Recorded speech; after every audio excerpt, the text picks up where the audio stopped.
dentro das suas dificuldades. A Jerusa é formada tem 25 anos, eu me formei tem 14 anos, né, gente? Então tem uma diferença aí, até de fases do que a Jerusa pegou do mercado de trabalho. Super diferente. Então, assim, Gê, dentro do que você, na época que você se formou, o mercado de trabalho que você enfrentou. Primeiro, a gente trabalha numa área, gente, que até outro dia era extremamente dominada pelo ambiente masculino. Então, nós estamos falando de duas mulheres que trabalharam, a Jerusa ainda mais ousada, né? Trabalhar num ambiente extremamente masculino, numa área que era dominada por essas pessoas. Como é que foi isso, Gê? Me conta um pouco dessa trajetória e desse iniciozinho. Foi super desafiador, porque quando eu optei por trabalhar na fisioterapia esportiva, eu não imaginava que fosse tão diferente, assim, tão difícil, sabe, Nath? Porque eu tinha, assim que eu tava na faculdade, por intenção, eu gostava muito da reabilitação cardíaca. Gostava demais. Mas, ao mesmo tempo, eu tive um professor, Dr. Mauro Machado, dono da Clínica do Esporte, que ele falava pra mim, Jerusa, não se esqueça disso que eu vou te dizer. Pra todas as oportunidades que aparecem na sua vida, primeiro você agradece. Primeiro você aceita, depois você agradece. Ele falou assim, vai fazer um estágio comigo na Clínica do Esporte? Eu falava, Dr. Mauro, não. Eu não gosto de trabalhar Não é essa área que eu quero pra minha vida. Não gosto de trabalhar com isso. Eu fico muito angustiada de ver esse povo sofrendo, porque você não sabe disso, Nath. Mas antigamente, quando não existia fisioterapia, gente, tinham, entre aspas, os técnicos de fisioterapia, que nem curso técnico tinha. E quando eu chegava lá na Clínica do Esporte pra visitar, era uma gritaria. Que eu falava, gente, fisioterapia é isso. Eu não consigo trabalhar nessa área. Eu já adorava cardíaca. Eu falava, não, vou fazer cardíaca. O doutor Mauro falou, menina, primeiro você aceita, depois você agradece, vai lá e experimenta. Ai, pronto. Aí quando eu cheguei naquele ambiente realmente dominado por muitos homens, mas o que foi bom pra mim, Nath, que talvez foi uma oportunidade que eu tive mesmo. Eu tive a oportunidade de ser uma das primeiras fisioterapeutas da Clínica do Esporte, porque tinham outros dois físios que eram de São Paulo, porque imagina, não tinha fisioterapeuta ainda em Goiás. Então eu tive contato com esses dois fisioterapeutas de São Paulo, que já tinham um ambiente diferente do nosso. E eu tive a oportunidade de ir montando o centro de reabilitação da Clínica do Esporte. Então, ali naquele ambiente, eu fui ficando muito confortável, porque não tinham outras pessoas, assim, que me deixavam um pouco mais restrita, né? Então, foi bom por isso. Mas, ao mesmo tempo, o Goiás Esporte Clube, na época, não tinha fisioterapeuta. Óbvio que não tinha. Era um centro, né? Era um time de futebol goiano que não tinha fisioterapeuta. E quando eu tinha a oportunidade de atender os jogadores do Goiás, porque a Clínica do Esporte, na época, era Dr. Mauro e Dr. Marcelo, os dois donos, eles sempre foram dirigentes do Goiás. Quando eu tinha a oportunidade de tratar os jogadores de futebol, aí eu tinha dificuldade com a comissão técnica, aí eu tinha dificuldade de lidar com os médicos, eu tinha dificuldade de lidar com os massagistas, com o próprio técnico, com o preparador físico e lá. Por quê? Porque eles não me ouviam. Aí é a mesma coisa de não estar ninguém falando, né? Parecia que eu não tinha voz ativa mesmo, né? E aí eu fui percebendo, então assim que é o jogo. E aí você ia nos congressos de ortopedia, só homem, que é o jogo. E a gente foi aprendendo, né, Natália?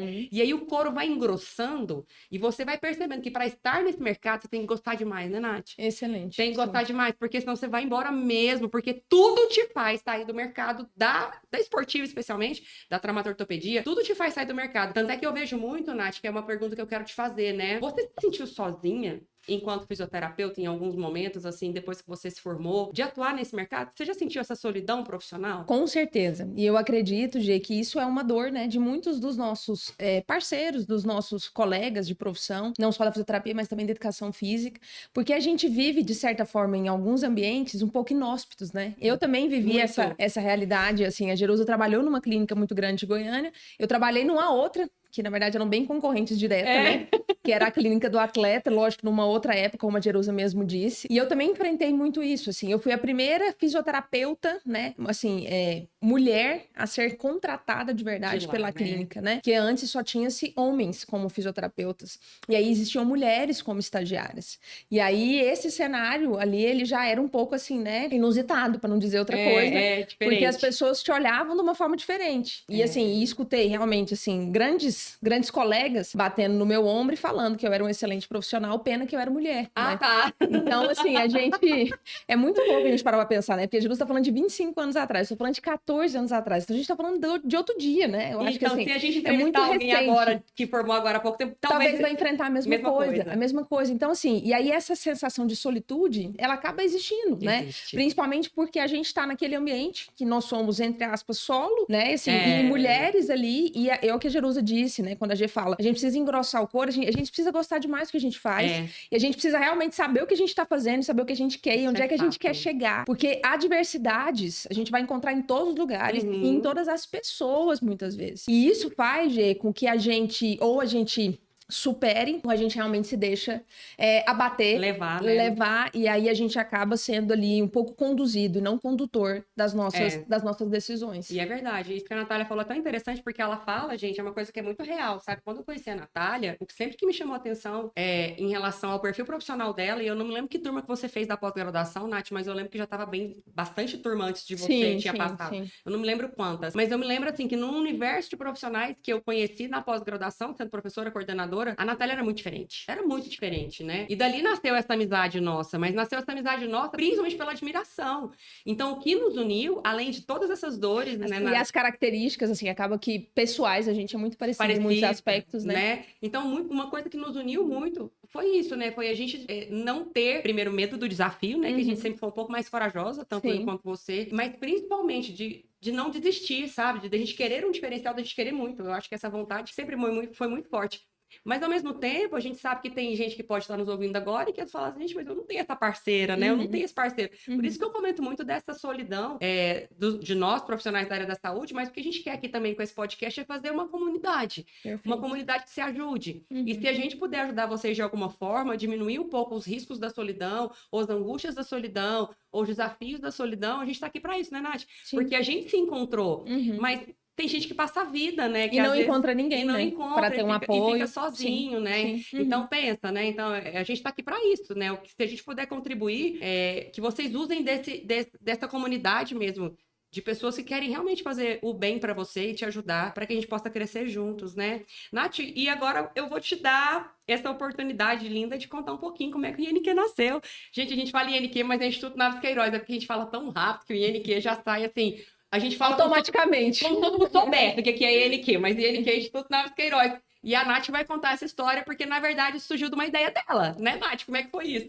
Assim, e antes de falar do Instituto, Gê, queria, assim, compartilhar um pouco das nossas histórias, assim, né? Eu acho que, assim, vocês estão aqui tendo a oportunidade de conversar, né? Eu acho que a gente tá aqui pra gente poder conversar, pra gente poder bater um papo, pra vocês conhecerem um pouco mais além de quem é, né, Jerusa Naves, de quem é Natália Queiroz. E, assim, eu acho que, como a Jerusa mesmo disse, além de sermos pessoas fortes, pessoas determinadas e pessoas resilientes, somos pessoas que temos histórias de sofrimento, né? História de dores, história de uma realidade que não é muito convencional, né? Da gente lidar, porque ambas saímos de uma vida e uma família muito simples, né? Muito humilde. Muito humilde. E aí eu falo o seguinte, graças a Deus, eu tive a oportunidade, eu não conheço meu pai, né? Minha mãe faleceu quando eu ainda era muito jovem, com 6 anos de idade, mas eu convivi com 2 famílias. E essas 2 famílias, uma de sangue e outra de coração, mas essas 2 famílias me deram bases muito sólidas, assim, do que seria interessante, do que não seria interessante ter como pessoa. Porque independente de a gente estar aqui falando como profissional, nós somos seres humanos, né? Nós somos indivíduos. E eu acho que se a gente não fosse os indivíduos que nós somos, também nada disso aqui aconteceria. O Instituto e todos esses novos projetos que a gente está aqui, inclusive hoje, lançando juntamente com vocês, eles não existiriam. E aí, dentro desse contexto, gente, pessoal, individual, além de ter, né, ficado ali sem mãe e tudo mais, ter sido criada pela minha avó, pela minha tia, e ter a referência ali em relação à família dos meus padrinhos, que me deram um suporte muito grande, num cenário diferente, porque assim, a minha família era muito humilde, então eu não sabia nem o que era referência, não sei, de padrão de vida. Ah, não, o que era uma casa boa, o que não era uma casa boa. Eu não tinha nem referência, porque eu não tinha comparação. Minha família era toda de casas muito simples. Então eu não sabia que uma casa na esquina, que tinha uma piscina, era uma casa bacana, aquele né? é o seu universo, né? E aí é muito engraçado isso, porque a gente, se a gente não tiver referências, a gente acha que aquilo que a gente tem é o que basta.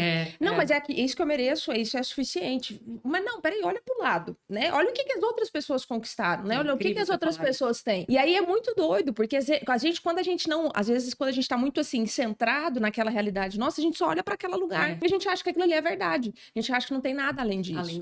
Então, quando eu tive essa referência dessas 2 famílias, uma com poder aquisitivo bem diferente do que era a minha família de sangue, e além disso, tive a oportunidade também de estudar em bons colégios, né? Assim como a Jerusa, também, que a Gê agorinha vai contar sobre isso. E aí, essa referência de estudar em bons colégios, então, de ter uma rede de relacionamento, de network, que já foi construída lá atrás, né?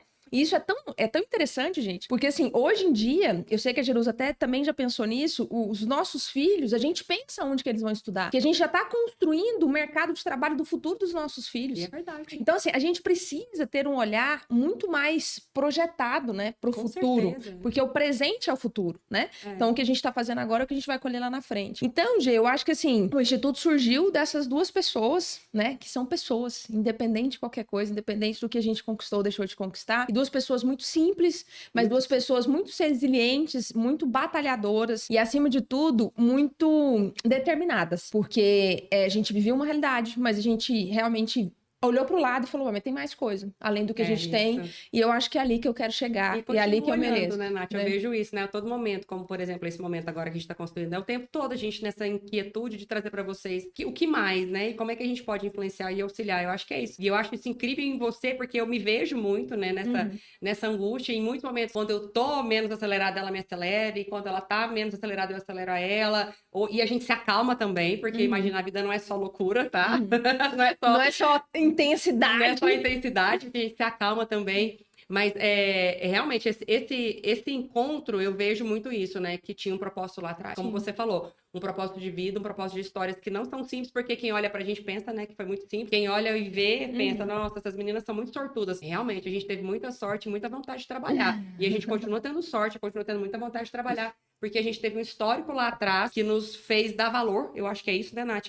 A cada momento da nossa vida, sabe? Então a gente valoriza cada pessoa, cada sintoma, cada sorriso, cada queixa, a gente valoriza, porque lá atrás, em outro momento, quando a gente estava do outro lado, a gente pensava assim, nossa, será que ainda vai ser possível? Será que de alguma forma a gente vai conseguir? E a gente tá longe de ter conseguido o que a gente ainda quer, porque eu acho que a gente quer muito mais, com mais gente, né, Natália? A gente não, a gente quer essa comunidade de pessoas pensando a fisiointegrativa, a medicina integrativa de uma maneira diferente, mas eu acho que essa história nos fortalece, né? Com certeza. A gente poderia fazer disso uma muleta. Desculpa, né? Sim. Mas a gente não faz, né, Nath? Sim. Eu vejo a sua história e eu vejo a minha, que são lutas diferentes, mas lutas muito árduas, e a gente não faz disso uma muleta, né?